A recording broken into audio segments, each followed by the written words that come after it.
Evacuation chaos tonight. The new push to make sure I-75 doesn't look like a parking lot again the next time a hurricane threatens our state. Good evening. I'm Jamison Euler. And I'm Wendy Ryan. Thanks for joining us. We saw this for days, right? During Hurricane Irma, people just scrambling to safety, only to get stuck for hours right here on I-75. New at 6, ABC Action News anchor Paul LeGrone revealing the new push to make evacuations easier next time for your family. Paul? Yeah, Jamison, this push coming directly from Governor Rick Scott. You know, Florida is built for bottlenecks. You've got I-75 running along the west coast, I-95 on the east coast. The Turnpike branches off down here, and where it converges with I-75, that was really the problem area during the evacuation of Hurricane Irma, really became the new malfunction junction. And tonight, Governor Rick Scott is calling for improvements.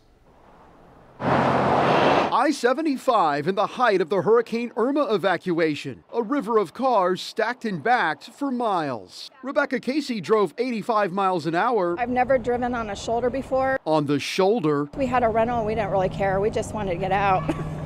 It saved her a ton of time, but most drivers didn't know Governor Scott made that legal during the evacuation. But unclogging the logjam on I-75 during a major evacuation like Hurricane Irma may have less to do with the highway itself and more to do with what every car needs to get out of Dodge.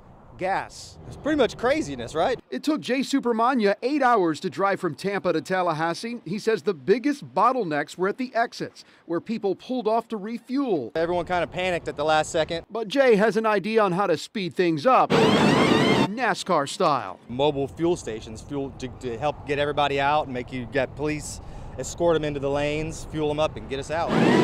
Kind of like a NASCAR pit stop. Yeah, exactly. Yeah, if you turn this into a NASCAR pit stop with DOT fuel stations, everyone came in and fueled up and got out.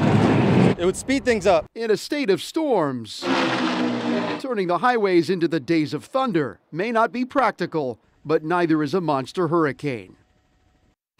Meanwhile, tonight, Governor Rick Scott defending his decision not to order the interstate to be routed one way, saying that those southbound lanes needed to remain open to fuel trucks coming back into the state to deliver fuel. But tonight, other state leaders are calling for some kind of gas reserve right in Central Florida. Governor Scott wants FDOT to come up with answers and solutions by January.